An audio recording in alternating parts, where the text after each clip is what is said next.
Hello দোস্তো, নমস্কার, welcome back to my channel. আশা করছি আপনারা সবাই ভালো আছেন আর আমিও আছি মোটামুটি। আপাতত আমি আছি ঝাড়গ্রামে, ঠিকঠাক করে ভিডিও বানাতে পারছি না, সারাদিন যে কী করছি সেটাও জানি না। তো যাই হোক, আজকে রেডি সেডি হয়ে বেরিয়েছি। মা অনেক বকাবকি করার পর যে বাড়ির সামনে হসপিটাল, চল ডাক্তার দেখিয়ে আসবি, সেই জন্য বেরিয়েছি। আর শ্যামচক থেকে তো যেতেই পারলাম না, কারণ মিদনাপুরটা অনেক দূর। সেই কারণে মা বলছে এখানে তো যেতে পারবি, কারণ এই হসপিটালটা হচ্ছে বাড়ির সামনে, তাই রেডি সেডি হয়ে বেরিয়ে গেছি। তো যাই হোক, এই যে দেখুন বাইরে আজকে কিন্তু প্রচণ্ড পরিমাণে রোদ ওঠেনি, কেমন একটা মেঘলা মেঘলা ওয়েদার করে রেখেছে, ঢেকে ঢেকে রেখেছে, এবং বৃষ্টি হওয়ার নাকি আজকে কথা আছে। তো বৃষ্টি হবে কি না জানি না। আমি যাব, মা যাবে, আর পাশের বাড়ির ভাইঝিটা যাবে। তো এখন যাব ওই ভাইঝির কাছে, দেখবো ভাইঝি রেডি হলো কি না। কিছুদিনের মধ্যেই আমার হাজব্যান্ড আসার কথা আছে। মা বলছে জামাই এলে তখন তুই কি শুয়ে থাকবি নাকি মাথা যন্ত্রণা করে, চল ডাক্তার দেখিয়ে আসবি। তো অনেক কিছু ভেবে টেবে ভাবলাম যে না, যাই ডাক্তারটা দেখিয়ে আসি। মানুষটা এতদিন পর আসবে, যদি রান্না টান্না করে খাওয়াতেও না পারলাম তাহলে আর কি করলাম। তো চলুন যাই এবারে ভাইঝির সব।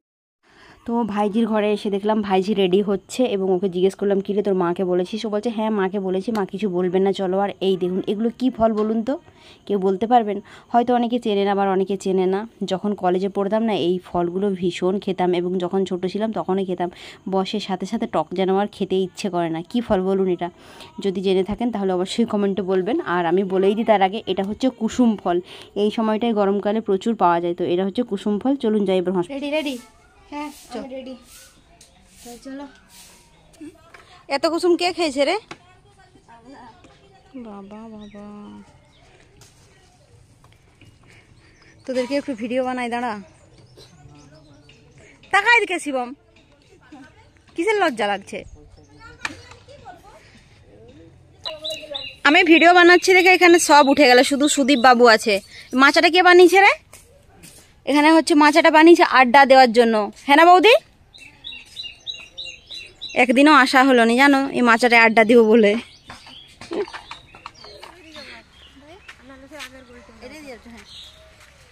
তো এই যে আমি আর যে ক্যামেরা ধরেছে হচ্ছে ভাইজি আর হচ্ছে মা। ফাইনালি আমি হসপিটাল যাচ্ছি। ঝাড়গ্রামে আসার পর যেদিন আমি এসেছিলাম, জামাই ষষ্ঠীর দিন, সেদিন থেকে বলছি কালকে চলে যাব, কালকে চলে যাবো। আর আমার মায়ের হচ্ছে একটাই কথা লেগে আছে, কাল যাবি কাল করতে করতে এখন 5-6 দিন হয়ে গেল। তো মা বলছে আজকে যাস না, আজকে চল ডাক্তারটা দেখিয়ে আয়। মিদনাপুর তো অনেক দূর হয়, যেতে চাস না, আর এটা হচ্ছে ঘরের সামনে, চল দেখিয়ে আয়। তো সেই কারণে যাচ্ছি ডাক্তারটা দেখাতে। আর কিছুদিনের মধ্যে হচ্ছে বাবু আসার কথা আছে, হাজব্যান্ড বাবু আসার কথা আছে। তো ওরও শরীরটা খারাপ, সেই কারণে আসতে পারছে না। তো এই জাম গাছটা জাম ধরেছে রে, আসার সময় নেবো। তো যাই হোক, সেই কারণে যাচ্ছি। চলুন ঘুরে আসি, হসপিটালে কি হচ্ছে না হচ্ছে দেখাবো আপনাদেরকে, সঙ্গে থাকুন। তো বকবক করতে করতে চলে এলাম রোডে। আর যে রোডটা দিয়ে হাঁটছি, এই রোডটার অবস্থা খুবই খারাপ, রিপেয়ার হয়নি, কবে রিপেয়ার হবে জানি না। তো এই যে আগের দিক দিয়ে বাসগুলো যাচ্ছিল, মা বলল যে চল বাসে যাব। তারপর মা বলল না, বাসটা চলে যাচ্ছে, আমি ছুটে যেতে পারবো না। আর এই দেখুন অরণ্য সুন্দরীর বিখ্যাত শাল গাছের জন্যই তো ঝাড়গ্রাম, তাই ভাবলাম শাল গাছেরও ভিডিও বানাই। তো আমরা হেঁটে হেঁটে যাচ্ছি, যেতে যেতে এই যে একটা স্কুলের সামনে পৌঁছালাম। এটা হচ্ছে মেয়েদের স্কুল, RBM রানী বিনোদ মঞ্জুরি। এই স্কুলের মেয়েরা খুব ভালো পড়াশোনা করে, এদের মাধ্যমিক উচ্চ মাধ্যমিকের রেজাল্ট খুবই ভালো হয়। আর এই স্কুলের সাথে হচ্ছে ওই যে দেখা যাচ্ছে দূরে সাদা সাদা বিল্ডিংগুলো, এই স্কুলের সাথে হোস্টেলও আছে। ক্লাস 1 থেকে মনে হয় উচ্চ মাধ্যমিক পর্যন্ত এখানে যারা পড়ে, যাদের দূরে বাড়ি, তারা হচ্ছে হোস্টেলে থাকতে পারে। তো দেখতে দেখতে পৌঁছে গেলাম এই যে হসপিটালে। এইখানে নাকি ছোট বাচ্চা হয়, এখানে ডেলিভারি হয়। এই দেখুন কত লোক কোলে ছোট বাচ্চা নিয়ে আসছে। ওরা ভীষণ খুশি সবাই, না যারা কোলে বাচ্চা নিয়ে আসছে, কারণ বাড়িতে নতুন অতিথি এসেছে, নতুন সদস্য। এই আচ্ছাদনটা উপরে ছিল না, অনেক দিন পরে এলাম তো এসে দেখছি উপরে আচ্ছাদন করে দিয়েছে। যাই হোক, এখান থেকে দেখা যাচ্ছে যে যেখানটায় টিকিট হয় ওখানটায় ভিড় নেই। এবার ভেতরে কি ব্যাপার কি বলতে পারছি না।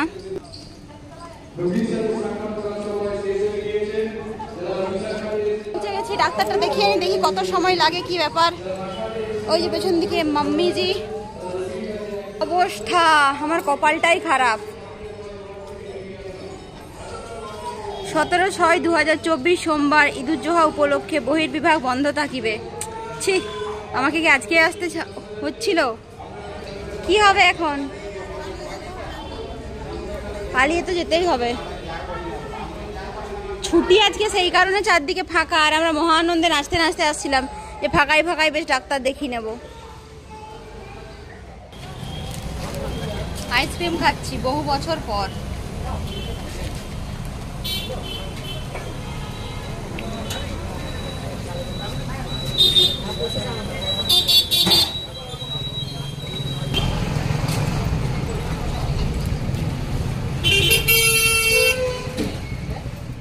ডাক্তার দেখানো তো হলো না, এদিক ওদিক ঘুরে ক্লান্ত হয়ে আইসক্রিম খেয়ে আবার বাসে চড়লাম। এখন বাড়ির পথে রওনা হয়ে গেছি, আর এখন প্রায় 1-1:30 মতো বেজে গেছে। বাসে করে এলাম, বাসে করে এসে নামলাম বাস স্ট্যান্ডে। কাজের কাজ কিছু হলো না, গোটা ঝাড়গ্রামটা শুধু ক্লান্ত হয়ে ঘুরে বেড়ালাম। আর এখন হেঁটে হেঁটে এত ক্লান্ত হয়ে গেছে, এখন আর মনে হচ্ছে পাগুলো যেন চলছে না, মনে হচ্ছে কোথাও বসে পড়ি, না হলে শুয়ে পড়ি। এখন গিয়ে আবার স্নান করতে হবে। উফ, এখন প্রায় 1-1:30 মতো সময় হয়ে গেছে। চলুন বাড়ি যাব, বাড়ি গিয়ে পরে ভিডিওটা যথারীতি করব।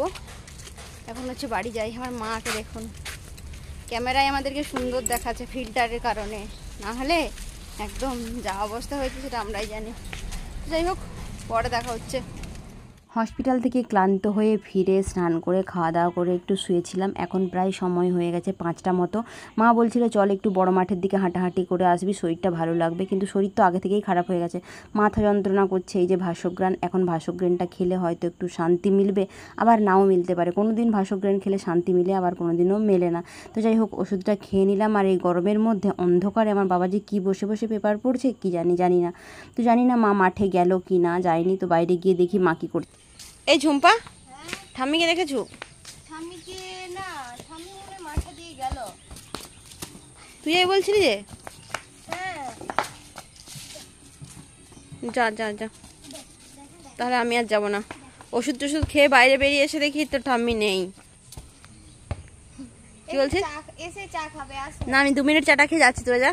ঠিক আছে তাহলে। হুম, আসবে। হ্যাঁ হ্যাঁ। তো যাই হোক, এখন সন্ধে হয়ে গেছে, আর ওইদিকে উনুনে রান্না হচ্ছে, সেই কারণে হচ্ছে কি বলে অন্ধকার দেখাচ্ছে। তো মা চলে গেছে মাঠে, আর আমি বাড়িতে একাই এদিক ওদিক ঘুরে বেড়াচ্ছি। চলুন আপনাদেরকে একটা জিনিস দেখাই। দাদা ডিউটি গিয়েছিল, ডিউটি থেকে ফিরে এসে স্কুটিটা রাস্তায় রেখে দিয়ে বাড়ির ভেতরে গেছে হয়তো। তো যাই হোক, এই যে দেখুন, এই গাছটাতে কত আম ধরে আছে। আমগুলো আদৌ পেকেছে না কাঁচা আছে আমি জানি না, কিন্তু অনেক দিন থেকে টার্গেট নিয়েছি এই গাছের একটা আম চুরি করব, আম চুরি করব, আম চুরি করব। কিন্তু আমার মানে ইচ্ছেটা সাকসেসফুল হচ্ছেই না। দেখুন কত আম ধরে আছে, আর আমগুলো মনে হয় পেকে গেছে, কারণ আজকে দিনের বেলা দেখছিলাম এই গাছের নিচে একটা বাচ্চা মেয়ে ও আম পাড়ার চেষ্টা করছিল। তো কবে যে আমি চুরি করতে পারবো জানি না, বুড়ো বয়সে এসে চুরি করব। ছোটোবেলায় চুরি করতাম তো করতাম, আম পেয়ারা লেবু এগুলো চুরি করতাম, কিন্তু এখন বুড়ো বয়সে চুরি করার শখ হয়েছে। যাই হোক, এই যে এই বাড়িটাতে একটা দাদা থাকে, আর এই দাদাটা না ভীষণ ভালো। আর এই দাদাটা যদি জানে যে ওই দাদার গাছ থেকে আমি আম চুরি করেছি, জানি না কি ভাববে। হয়তো আমি চাইলে আমাকে আমটা দিয়ে দেবে, কিন্তু চাইতে কেমন কেমন লাগছে। তো যাই হোক, আমটা আম চুরি করবো না বাবা, ভয় ভয় লাগছে। দেখুন ভেতরের দিকে যে ফুলগুলো ফোটে, ওই ফুলগুলো আমার মা তুলে পুজো করে, আর বাইরের দিকে যে ডালাগুলো এসছে ওই ডালাগুলোতে কত ফুল, দেখুন কত ফুল আছে, তাই না? তো যাই হোক, কালকে মাকে বলে দেবো মা গেটের বাইরে গিয়েও ফুল তুলবে, কারণ গেটের বাইরে যে ডালাগুলো বেরিয়ে গেছে ওই ডালাতেও প্রচুর ফুল ফোটে। দেখুন কি সুন্দর অন্ধকারের মধ্যে সবুজ গাছে সাদা সাদা ফুলগুলো বড্ড সুন্দর লাগছে। তো চলুন, প্রচুর বকবক করছি, ভেতরে যাই, ভেতরে একটা কাজ আছে। আর এই যে আমার রুমের ওপরে একটা ভাগবা উড়ছে, এখন হাওয়া দিচ্ছে না তাই উড়ছে না, কিন্তু এটা যখন ওড়ে না বড্ড সুন্দর লাগে। এর মধ্যে একটা হনুমানজির ছবি দেওয়া আছে, যে ছোটদা লাগিয়েছে। তো এই যে গাছগুলোতে একটু জল দিয়ে নিই, কারণ সকাল থেকে তো জল দিয়েছিল হয়তো সকালবেলা, অন্য কেউ আমি দেখিনি, কারণ আমি ঘুম থেকে দেরি করে উঠেছি। এখন তো রাত হয়ে গেছে আর এখন রোদ নেই, এখন একটু জল দিয়ে নিই। অ্যালোভেরা গাছগুলো কেন শুকিয়ে গেছে, তাই না? তো একটু যতদিন আছে একটু জল দিয়ে নিই। কাল পরশুর দিকে হয়তো আমি চলে যাব, কারণ ফজি সাহেবের আসার সময় হয়ে যাচ্ছে। ওর শরীরটা ভীষণ খারাপের কারণে অনেকটাই দেরি হয়ে গেল আসতে, তো চলে আসবে। তো যাই হোক, এই যে আমি এখন গাছে জল দিচ্ছি, আর জল দেওয়ার পর চা খাবো। তারপর মা বাড়িতে নেই, মা হচ্ছে কচি কাঁচাগুলোকে নিয়ে পুচকুগুলোকে নিয়ে চলে গেছে মাঠে। বড় মাঠে গেলে বেশ সুন্দর ঠান্ডা ঠান্ডা হাওয়া দেয়, কিন্তু আজকে আমার মাথা যন্ত্রণা করছিল বলে আমি আর যেতে পারলাম না। তো যাই হোক, এখানে যত গাছ ছিল কচি কাঁচা বড় ছোট যত গাছ ছিল মোটামুটি সব গাছের গোড়াতেই আমি জলটা দিয়ে ফেললাম। এবার চলুন ভিডিওটাকে তাড়াতাড়ি করে শেষ করি, কারণ ভিডিওটাকে আবার এডিট করতে হবে, 8টার মধ্যে ছাড়তে হবে, নাহলে দেরি হয়ে যাবে। ঝাড়গ্রামে আসার পর তো ভালো করে ভিডিও বানাতেই পারছি না, কারণ আমি সারাদিন ফোন ঘেঁটে ঘেঁটে শুয়ে আমার দিন কেটে যাচ্ছে। মোটামুটি সব গাছে জল দেওয়া কমপ্লিট হয়ে গেল। তো যাই হোক, মোটামুটি ভিডিও হয়েছে জানি, বেশি ভালো হয়নি, তো যতটুকু পারলাম যা করছি আপনাদের কাছে তুলে ধরার চেষ্টা করলাম। যদি আজকের ভিডিওটি ভালো লাগে তাহলে অবশ্যই লাইক কমেন্ট শেয়ার করে দেবেন, আর চ্যানেলে যারা নতুন আসছেন আমার চ্যানেলটিকে সাবস্ক্রাইব করে দেবেন। টাটা, নেক্সট ভিডিওতে দেখা।